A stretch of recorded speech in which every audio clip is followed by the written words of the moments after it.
September 27, 1942. The ruins of Stalingrad, Soviet Union. The air doesn't smell like air anymore. It smells of pulverized brick, unwashed bodies, and the distinct, acrid bite of cordite that hangs heavy in the humidity. You are lying prone in a crater that was once a sidewalk. Above you, the sky is choked with black smoke, blotting out the sun. To your left, the Volga River churns, foaming with the splash of mortar rounds. To your right is the 9th of January Square, a wide, open killing field commanded by German machine gun nests. Junior Sergeant Yakov Pavlov presses his face into the dirt. He is 24 years old, his face caked in gray dust, his knuckles white as he grips the wooden stock of his PPSH-41 submachine gun. The noise is deafening, a constant, rolling thunder of artillery that vibrates through the ground and into your chest bones. But Pavlov isn't listening to the artillery. He is listening to the breathing of the three men behind him, Glushchenko, Chernigalov, and Alexandrov. They are the only survivors of a squad that was twice this size just hours ago. Colonel Yelin, the commander of the 42nd Guards Regiment, had been blunt. There is a 4-story apartment building, a yellow brick structure that dominates the square. It offers a clear line of sight to the Volga crossings. The Germans are using it as an artillery observation post. If they keep it, the 13th Guards Rifle Division will be slaughtered on the riverbanks. "See if there are Fritzes in that house," the order went. "If there are, kick them out. If you can't, die trying." Pavlov signals with a twitch of his hand. "Move." The 4 men slither forward, belly crawling over the rubble. Every window in the square is a black eye, potentially hiding a German sniper. A sniper's bullet here doesn't just kill you, it snaps the silence, drawing mortar fire on the whole squad. They move with agonizing slowness, inch by inch, over broken glass and twisted rebar. They reach the perimeter of the building. It's an L-shaped residential block, shattered by shelling but structurally sound. The Potrебsoyuz building, the Consumers' Union. To Pavlov, it looks like a tombstone. They press their backs against the rough brick of the ground floor. Pavlov gestures to a blown-out window frame. Silence. He vaults through, landing softly on a carpet of debris. Inside, the building is a shadowy maze of stairwells and hallways. It smells of old cabbage soup and wet plaster. The silence here is worse than the noise outside. It's heavy, expectant. Pavlov creeps toward the stairwell. He hears it, the scuff of a hobnailed boot on stone. A cough. German voices drifting down from the 2nd floor. They sound relaxed, unaware. They think they own this sector. Pavlov looks at Glushchenko and nods. The plan is simple, violence of action. They ascend the stairs, weapons raised.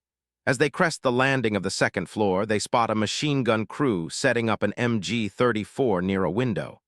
The German gunner turns, his eyes widening as he sees the dirty, ragged silhouettes of the Soviet soldiers.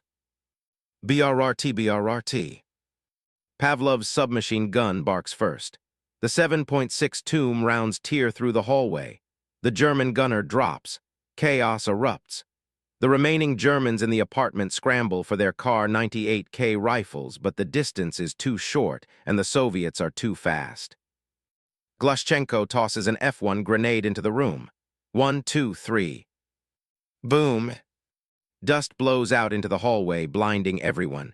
Pavlov charges through the smoke, firing short, controlled bursts. The room is cleared in seconds, but the noise has alerted the upper floors. Boots thunder down the stairs above them. There are more of them, a lot more. "Hold the landing," Pavlov screams, his voice cracking over the ringing in his ears. They fan out, taking cover behind overturned furniture and door frames. A squad of German infantry rushes down from the 3rd floor, expecting to sweep away a small reconnaissance team. They are met with a wall of fire. The narrow staircase becomes a fatal funnel.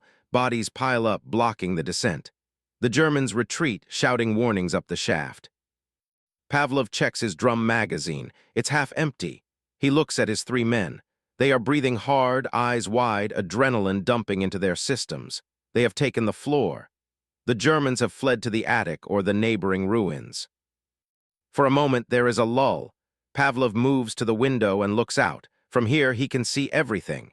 He sees the German tank positions, the infantry forming up in the square, the sweep of the Volga behind him. He realizes why the colonel wanted this house. It's not just a building, it's the key to the entire sector. He grabs a field telephone from his pack, praying the wire he spooled out behind him hasn't been cut by shrapnel.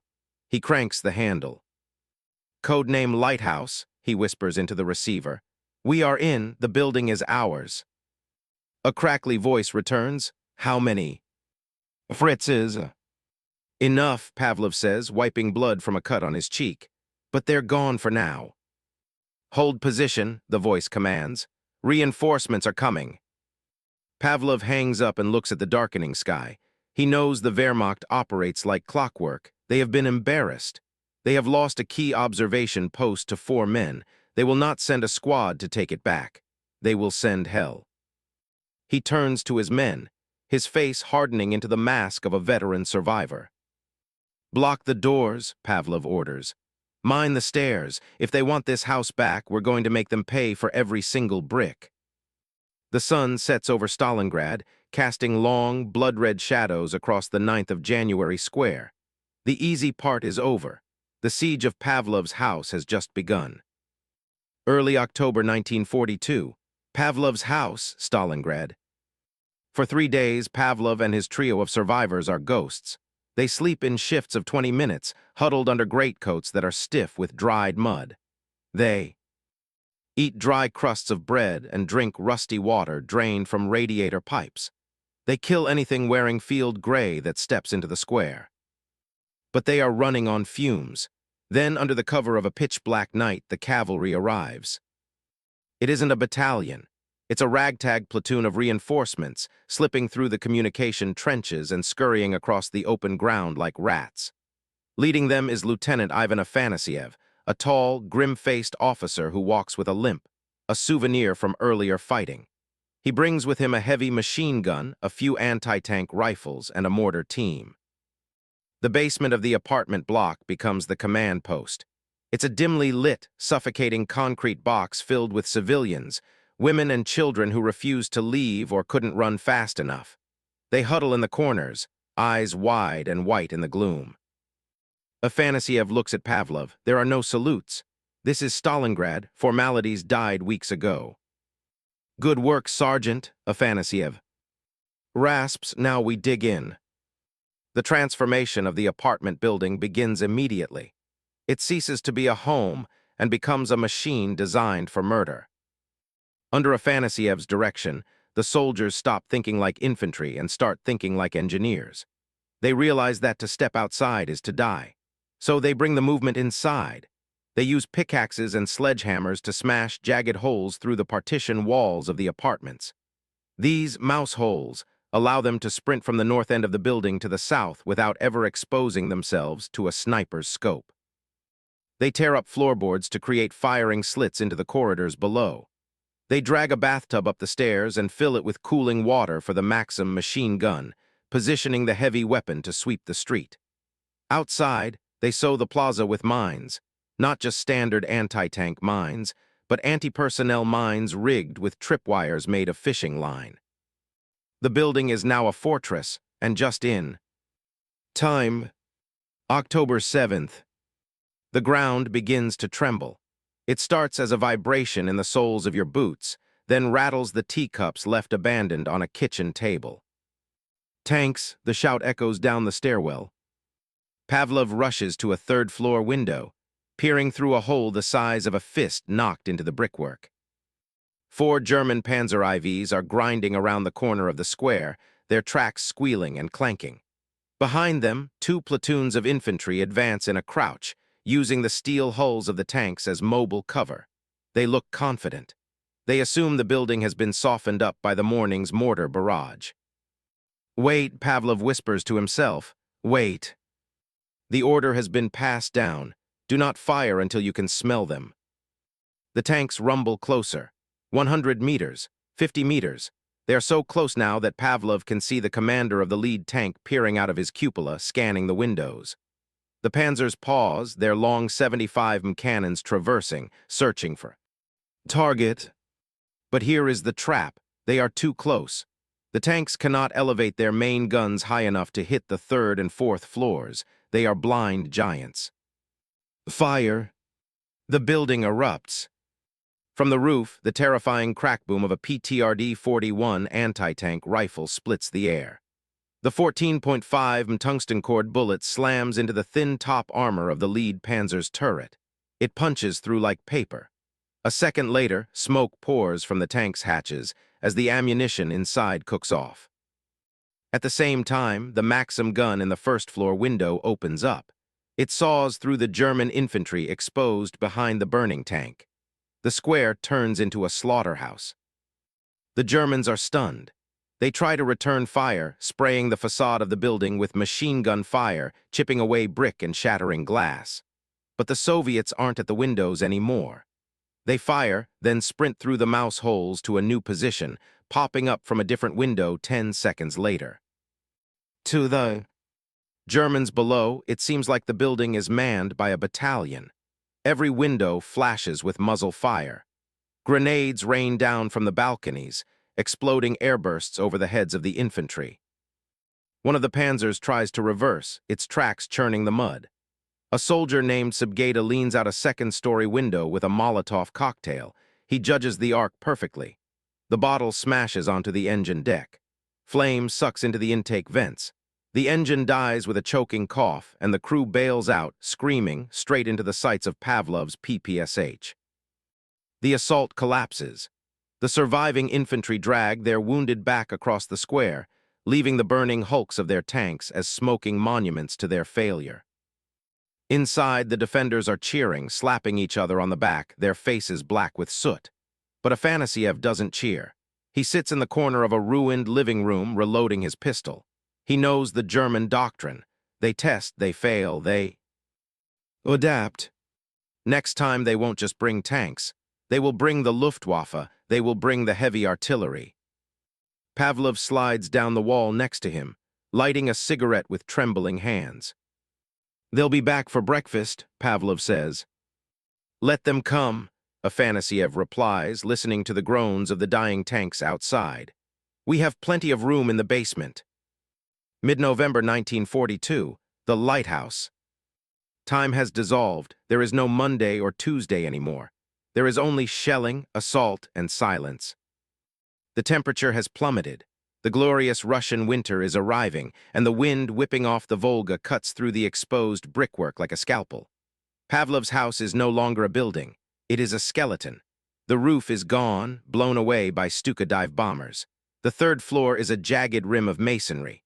The walls are pockmarked with thousands of bullet holes resembling a terrifying honeycomb. Inside, the distinction between the soldiers and the civilians has blurred. In the basement, amidst the damp and the rats, women boil water over tiny fires made from splintered furniture.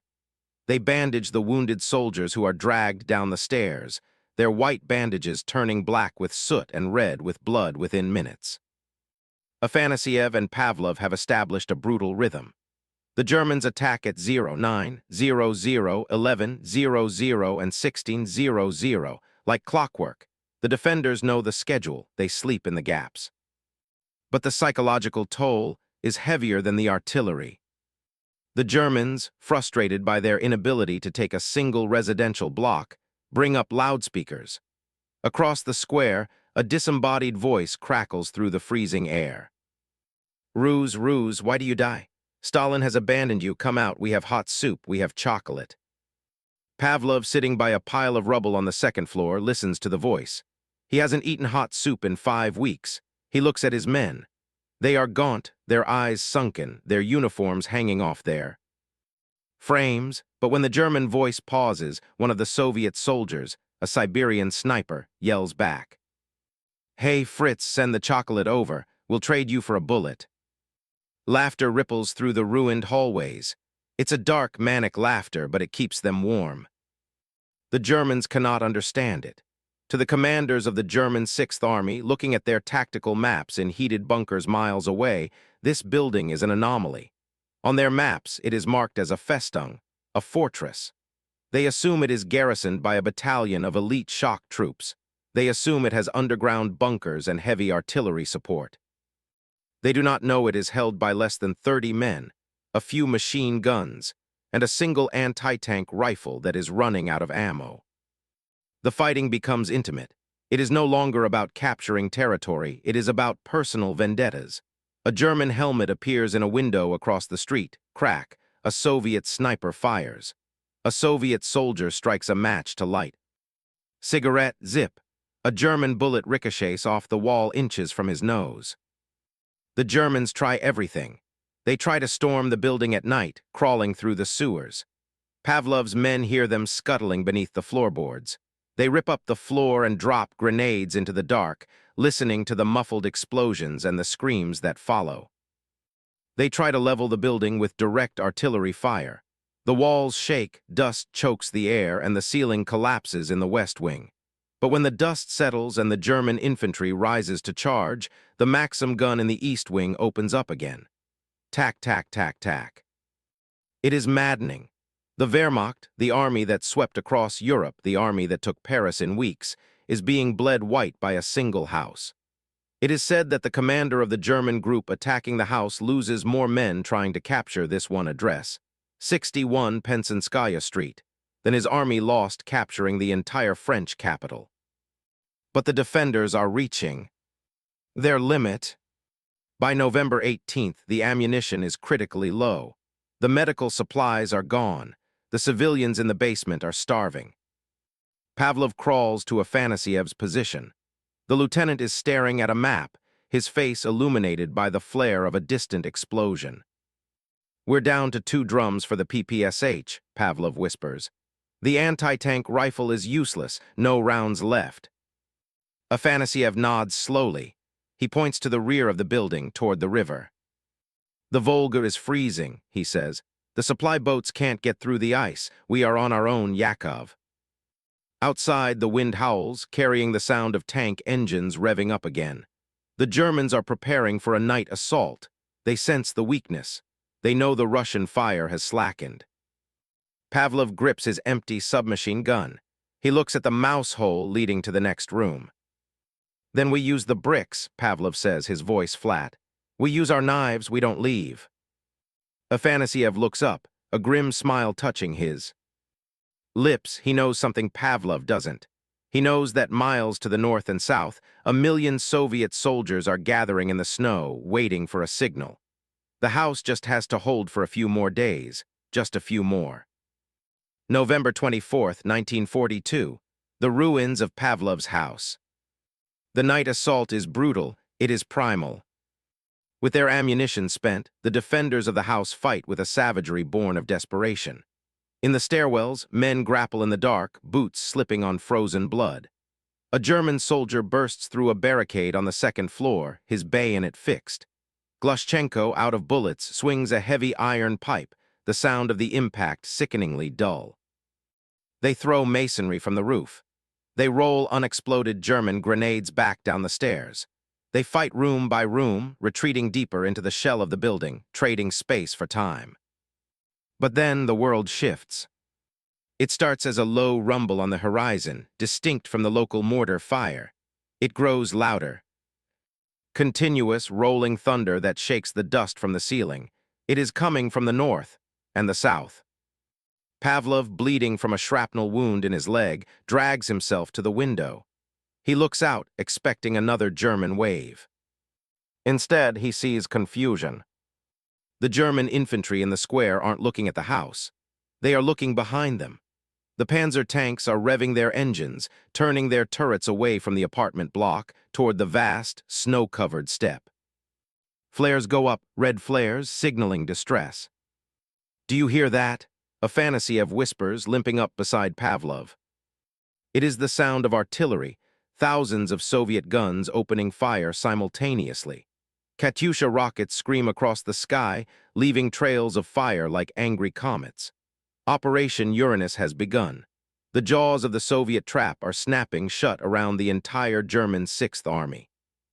For the first time in 58 days, the shelling of the house stops.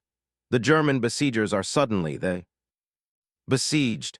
They pull back from the square, scrambling to secure their rear, abandoning the equipment they can't carry. The silence that follows is more deafening than the noise. Pavlov slides down the wall, his chest heaving. He looks around the room. The walls are so riddled with holes you can see the sky through them. The floor is a carpet of spent casings and debris. But the flag, a ragged piece of red cloth tied to a rebar splint, is still there. They held. Days later, the relief column arrives. Soviet infantry from the main force cross the square, stepping over the frozen bodies of the German attackers. They look up at the ruined apartment block with awe. They have heard the rumors. They heard a regiment was holding this position. When they enter, they find only a handful of men. Pavlov, Afanasiev, and the survivors stumble out into the light. They are unrecognizable, specters covered in gray dust, their eyes hollow but fierce. The civilians emerge from the basement, weeping, blinking in the harsh winter sun. General Chuikov, the commander of the 62nd Army, later examines his map of the city. He traces the front line with a grease pencil. He circles the square. He circles the apartment block. On German maps, this building was a fortress. On Soviet maps, it simply becomes Dom Pavlova, Pavlov's house. Chuikov famously remarks had the German army lost more men trying to capture this one broken house than they did capturing the entire city of Paris. The French capital fell in a month. This house stood for 2. The war would rage on for another 3 years. Pavlov would march all the way to Berlin, surviving the meat grinder to see the Reichstag fall. But he would never fight a battle like this again. Today, if you go to Volgograd, the modern name for Stalingrad, you can still see the red brick wall of the rebuilt apartment complex. It is a memorial. Etched into the stone is the name of a junior sergeant and the small, stubborn platoon who turned a single house into a graveyard for an empire.